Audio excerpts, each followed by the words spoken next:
Une de ceux l'Algérie ainsi que les autres pays du monde fête aujourd'hui la journée internationale des travailleurs. À cette occasion, le président de la République Abdelmadjid Tebboune a adressé un message de vœux aux travailleurs algériens, lu en son nom par le ministre du Travail, de l'Emploi et de la Sécurité sociale, El Heshmi Djaboub. Nous l'écouterons dans quelques instants.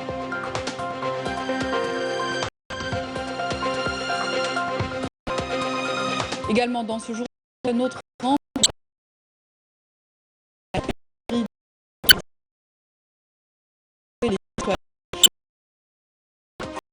maintenant.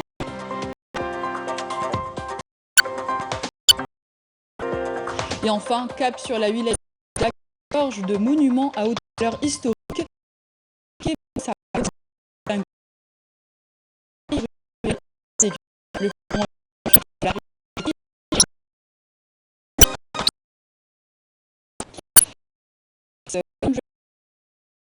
À l'instar d'autres pays du monde fête aujourd'hui la journée internationale des travailleurs.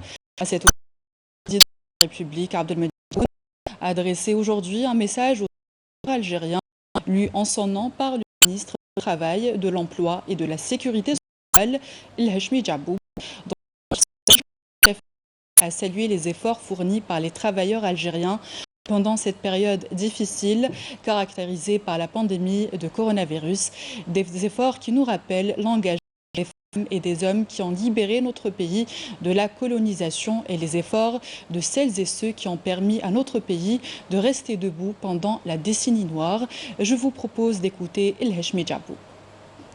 أخواتي العاملات إخواني العمال بمناسبة اليوم العالمي للعمال أتوجه إليكن وإليكم جميعا بالتحية والتقدير وأنوه عاليا بما يبذله العاملات والعمال من جهد وما يبدونه من الظروف الناجمة عن وباء كوفيد-19 وتأثيره على الحياة الاقتصادية والاجتماعية. إن هذا الوعي الذي يميز إرادة مواجهة الأوضاع الاستثنائية الطارئة نابع ولا شك من النهج الذي سار عليه جيل من الوطنيين الأحرار من أسلافكم الذين اختاروا أن يكونوا من طلاع ثورتنا المجيدة من أجل الحرية والاستقلال، وأن يخوضوا بعد ذلك بشرف واقتدار معركة بسط السيادة الوطنية على ثرواتنا.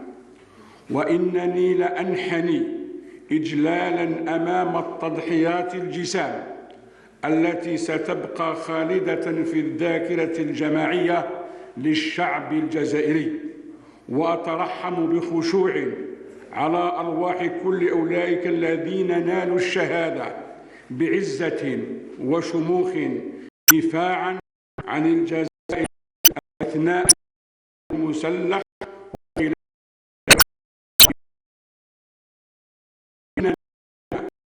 يحسب ممن التحقوا من مختلف الفئات فيروس كورونا المستجد من شهداء الوطن الوطني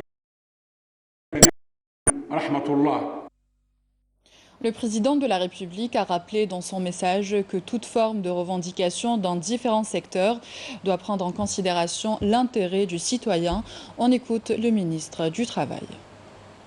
وفاء لما قطعناه على أنفسنا سهرنا منذ أكثر من سنة على الدخول في حركية اقتصادية متحررة من قيود البيروقراطية ومن ممارسات الانتهازيين المفسدين.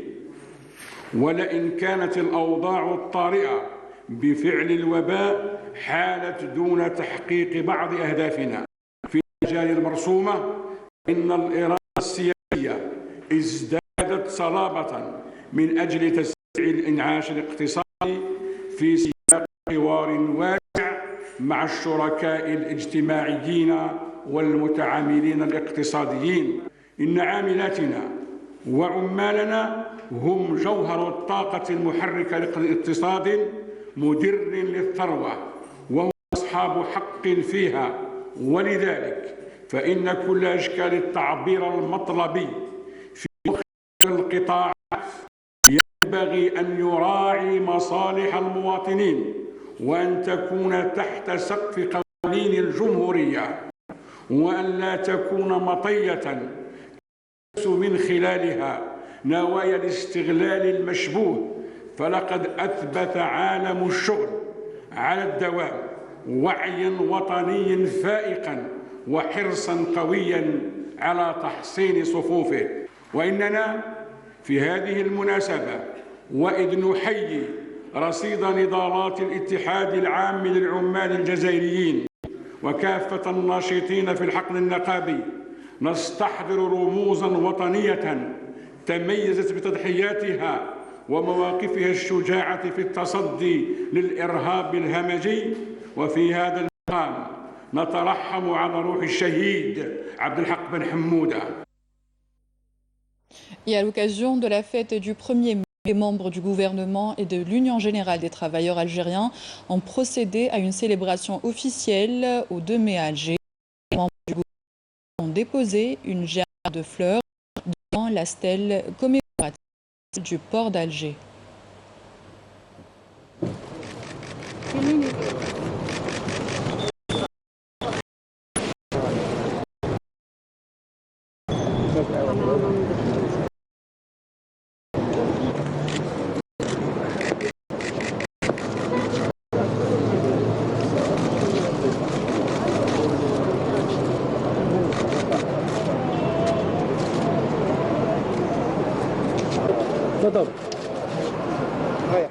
Toujours à l'occasion de la célébration de la fête des travailleurs, plus de 500 logements ont été distribués à Alger au niveau de 2 sites, Gué de Constantine et Sidi Moussa.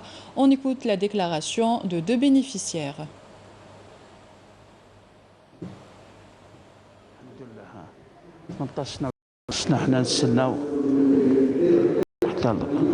فرح جدا عارم وأحمد الله أولا، وأحمد وأشكر كذلك كل القائمين على هذه البلاد النزهاء، وكذلك أحيي جميع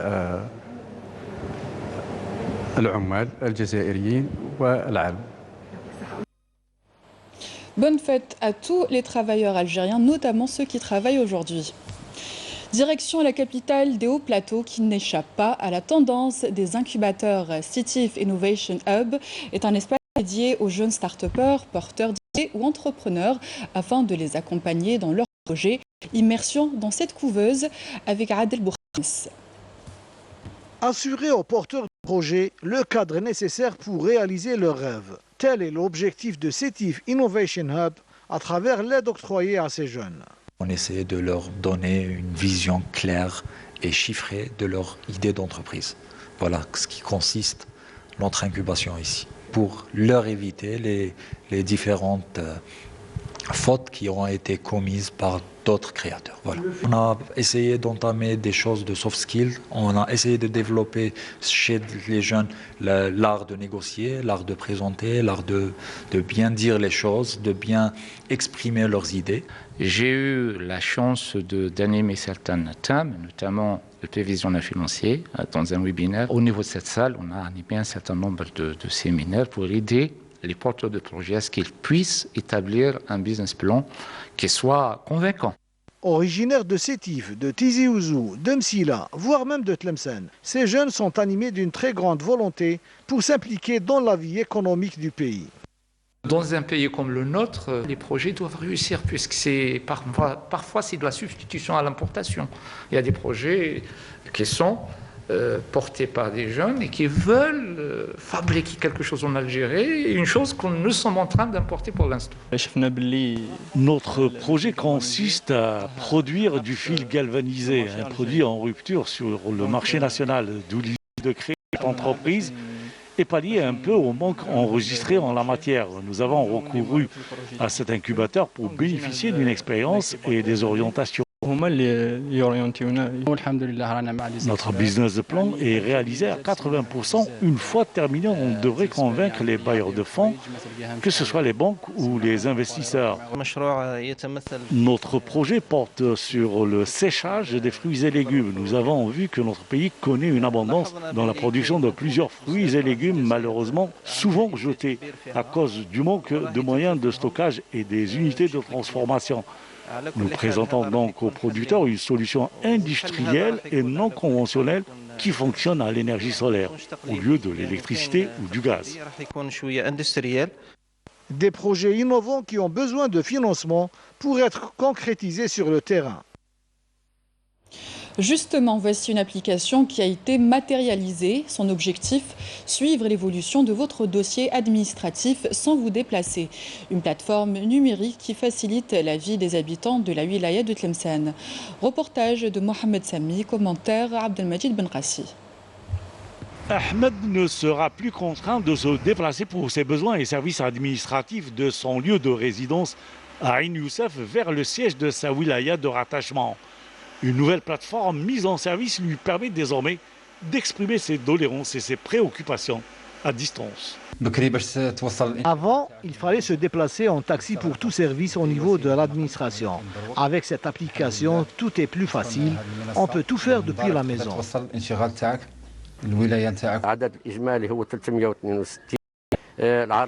Avec cette plateforme, nous avons reçu quelques 362 doléances. Nous en avons traité 286, soit plus de 79%. Quant aux demandes de réception, nous avons reçu 222 et nous en avons traité 176, soit plus de 79%. Cette plateforme répond non seulement aux besoins des résidents, mais aussi aux Algériens résidant à l'étranger. Dans la même perspective, une plateforme concernant l'urbanisme et la construction a également été créée. Toutes les informations concernant la construction, notamment le permis de lotir, de construire, de démolir ou le certificat de conformité, tout peut être suivi à distance. L'objectif est d'arriver à une administration numérique permettant aux concitoyens plus de facilitation dans les services administratifs.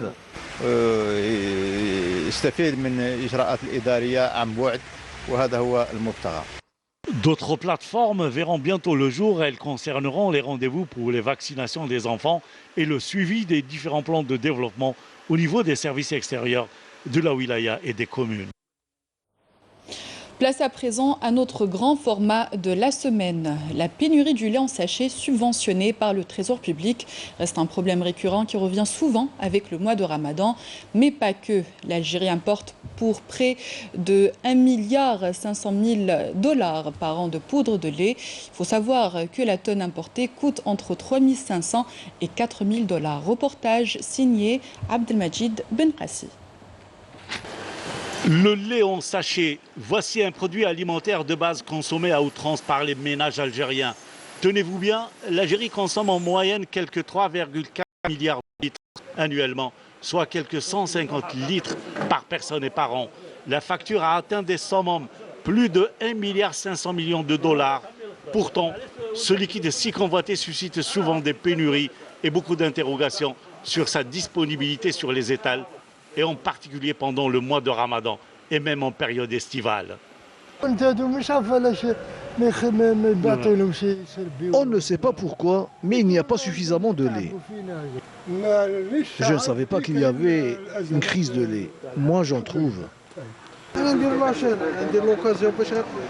Moi, quand je trouve le lait, je fais la chaîne. J'habite à Kourifa et souvent, je n'en trouve pas. Même s'il y a un distributeur qui vient de temps à autre.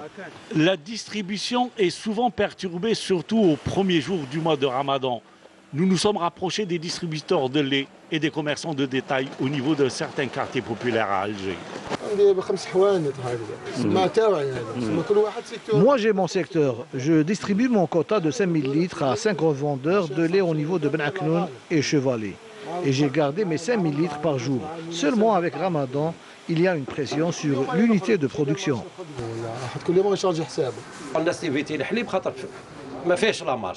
Il n'y a pas de marge, il n'y a pas de bénéfice, si on veut dire. Avec 0,90 centimes 1 litre de lait, tu perds un sachet de 2 dinars. Le premier problème, les commerçants ne veulent pas distribuer le lait. Ils ne veulent pas distribuer le lait, c'est par rapport à ça, puisqu'il n'y a pas de bénéfice. On vend 1000 litres par jour. Si l'un des 0,90, c'est 900 dinars, on consomme plus de 6 paquets de sachets par flacon. Ça coûte le paquet de sachets de 100, il coûte 150 dinars. Pour répondre à tous les besoins en lait en sachet subventionnés par l'État, la filière lait possède un réseau de laiteries au nombre de 125, dont 15 unités de production relèvent du secteur public répartis à travers tout le pays. Pour mieux cerner la problématique du lait, nous sommes allés voir de près 2 unités de production au centre du pays, à Alger et à Blida, une laiterie publique et une autre privée. Donc avant le mois de Ramadan, on produisait donc exactement 473 000 litres jour. On passe de 473 000 litres jour à 620 000 litres jour. Donc pratiquement, la production donc, a augmenté de 30%.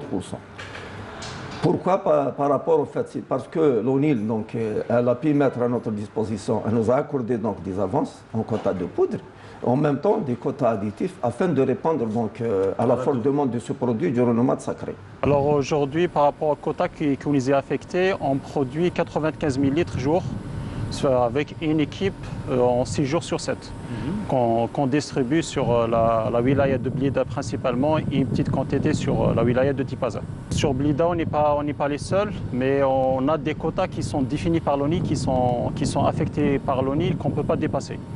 On reçoit toujours des demandes, soit des autorités locales, soit des commerçants pour plus de volume, mais on ne peut pas dépasser les volumes qui nous ont affectés par l'ONIL. En ce qui concerne l'importation de poudre de lait, il y a une moyenne annuelle de près de 200 000 tonnes.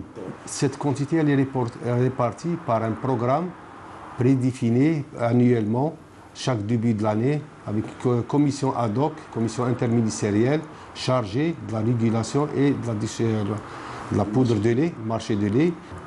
Il établit les quotas pour chaque literie et chaque région. La répartition a été faite depuis 2010. Non, c'est juste des réajustements.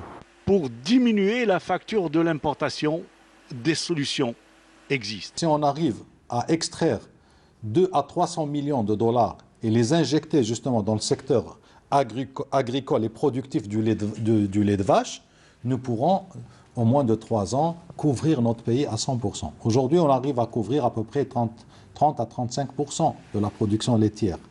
Mais il y a une politique, il faut avoir le courage de cette politique de la changer. Il faut réinverser les subventions envers le fellah algérien. Il faut nda'mouh plus. Même si l'État, lui, ça lui coûte un peu plus aujourd'hui, demain nous serons gagnants. Le mot crûment lâché, nous devons aller à la réduction de notre propre éternelle dépendance de l'arrivée du bateau, soit de l'importation. C'est un reportage signé Abdelmajid Ben Qassim.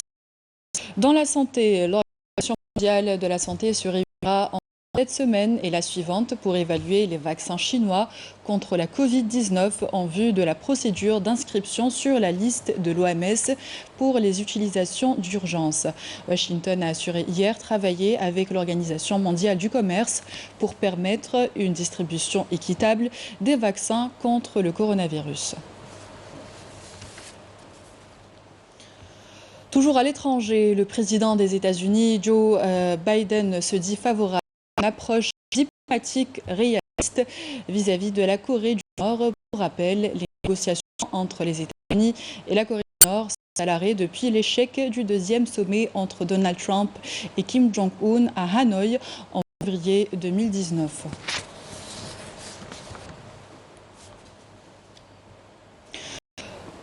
Dans le domaine de la santé, mais on va parler cette fois-ci des enfants admis au centre anti-cancer de l'Émir Abdelkader d'Oran qui doivent passer le ramadan loin de chez eux. À noter que ce centre anti-cancer lance un appel aux donneurs de sang car le manque de sang se fait sentir dans ce mois de jeûne. Amel Bouaba. Le ramadan loin de chez soi est certainement difficile et cela l'est d'autant plus pour les enfants de cancer. Ici, au centre anti-cancer l'émir Abdelkader Doran, le personnel soignant et la direction se mobilisent pour créer une ambiance ramanesque et une chaleur familiale. Nous remercions le personnel soignant qui fait de son mieux pour nous permettre de passer le ramadan convenablement. Cela fait 2 mois que ma fille est hospitalisée. Elle va mieux grâce au traitement et à la bonne prise en charge. Malgré le poids de la maladie, ces enfants n'ont pas perdu le sourire. مرحبا بكم عندي على خاصنا الدم الأحمر والأبيض في هذه الأجواء. Nous veillons en ce mois de Ramadan à assurer les soins nécessaires aux malades. De même, les mamans qui accompagnent leurs enfants bénéficient des repas de l'iftar. Je tiens aussi à cette occasion à lancer un appel à tous les citoyens pour venir faire un don de sang. Et je les informe que le centre de transfusion sanguine est ouvert après la rupture du jeûne. Pour ces enfants malades, le soutien de l'entourage et l'accompagnement psychologique sont essentiels et permettent d'augmenter considérablement les chances de guérison. Le mois sacré de Ramadan rime avec solidarité, une qualité ancrée dans la société algérienne. Un des exemples les plus édifiants nous vient cette fois de la région de Qadiriya à Bouira, où la population locale a installé un chapiteau pour y inviter les automobilistes de passage à rompre le jeûne avec eux. Adel Bouhames. À l'heure de l'iftar, sur ce tronçon de l'autoroute Est-Ouest reliant la commune de Qadiriya à Bouira, un point de chute a été créé par des bénévoles. Cette tente érigée en bord de route est devenue un lieu de rendez-vous incontournable pour tous ceux qui n'ont pas eu la chance de rompre le jeûne chez eux. Les automobilistes sont conviés aux tables de l'iftar, généreusement garnies pour eux. C'est l'une des grandes qualités de notre peuple. Quand on s'unit en pareille occasion, sans même nous connaître, on a tous mis la main dans la main pour préparer ces tables de l'iftar. Ils m'ont arrêté sur l'autoroute et m'ont invité à me joindre à eux. Je les en remercie infiniment. En 2012-2013, on arrêtait les automobilistes sur l'autoroute et on leur offrait de quoi rompre le jeûne. Avec le temps, nous avons pensé à développer cette idée grâce à la contribution des habitants de Qadiriya. À l'approche de l'heure de l'iftar, des jeunes se mobilisent au niveau de l'autoroute pour inviter les automobilistes à rompre le jeûne avec eux. 1 heure ou 1 heure et demie avant l'iftar, nous nous rapprochons des automobilistes pour les informer de la disponibilité des chapiteaux géants où ils peuvent faire une pause et rompre le jeûne. Une image de solidarité qui embellit le paysage de ce mois sacré et raffermit davantage les liens entre les Algériens. De Bouira, on part à Blida. Cette wilaya regorge de monuments à haute valeur historique, dont la mosquée Ben Sadoun, située en plein cœur de la ville des Roses, dans ses vieilles ruelles exiguës, le plus grand lieu de culte de la région, d'une surface de 258 mètres carrés, a été érigé au XVIe siècle. Reportage signé Sihem Knouch. Blida, ville des Roses, Blida, l'enchanteresse, c'est au cœur de cette ville, plus exactement dans le quartier du Souk, que se trouve une des plus anciennes mosquées. Construite au début du XVIe siècle par un célèbre marchand andalou, Ibn Sadoun. Une bâtisse de plus de 200 mètres carrés dans laquelle règne une sérénité extraordinaire.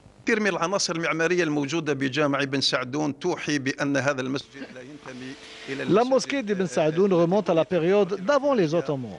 Plusieurs indices ainsi que le style architectural l'indiquent bien. C'est une mosquée à voûte et à piliers. Elle est comme les mosquées des Almoravides et des Ianides. Son style n'est pas ottoman.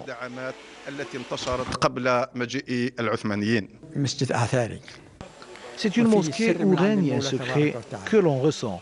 Il y a une sérénité. C'est une mosquée qui ne se vide jamais.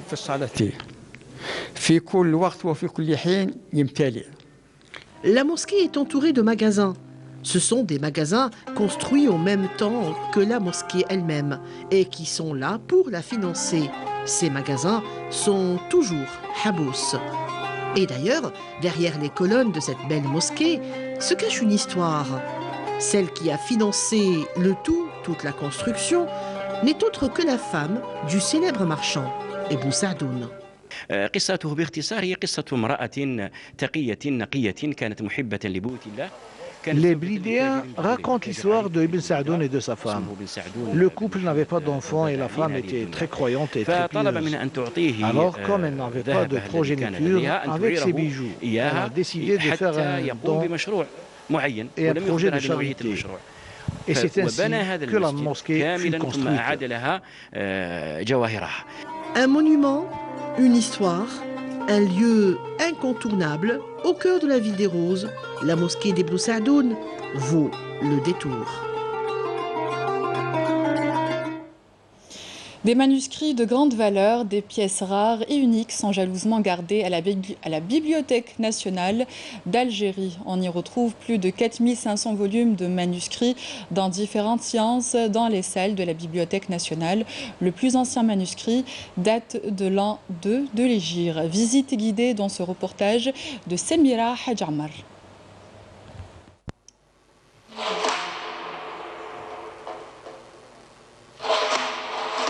Des fragments, des parchemins, des manuscrits, rares, précieux, sont jalousement gardés à la Bibliothèque nationale d'Algérie. Ces trésors cumulés depuis bientôt 200 ans sont le témoin de grands moments de l'histoire du monde. La Bibliothèque nationale d'Algérie conserve dans ses coffres 4500 volumes de manuscrits dans tous les domaines ou toutes les sciences. Des manuscrits en sciences islamiques. Et à côté de ça, on trouve bien sûr des manuscrits en géographie, histoire, mathématiques, médecine, pharmacie. Et bien sûr, un manuscrit très rare en gériatrie. La parole du divin, transcrite avec amour et patience dans l'or et l'ornement, de pierres précieuses et de cuir, de formes originales, d'écriture appliquée par les maîtres de la calligraphie persane et arabe.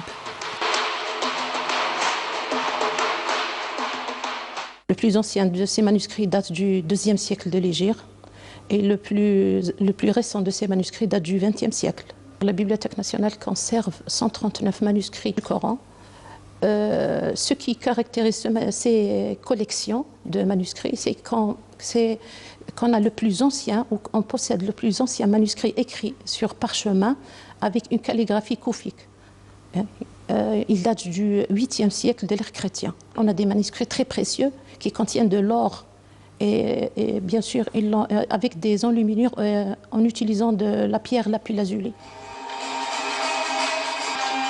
Ces chefs-d'œuvre du patrimoine national sont soumis dès leur acquisition à un traitement de conservation.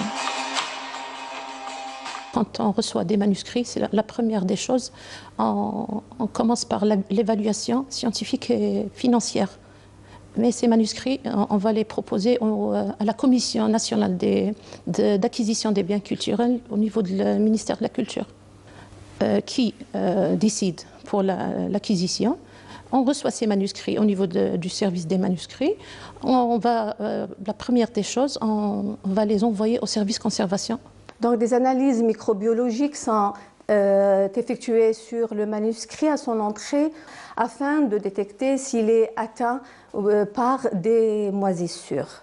Dans le cas où le manuscrit est malade, on doit justement le traiter par des produits chimiques ou bien le mettre dans un autoclave afin d'éliminer toutes ces moisissures. La Bibliothèque nationale d'Algérie reste ce lieu unique où il est possible d'admirer des livres et des objets singuliers, rares et inestimables.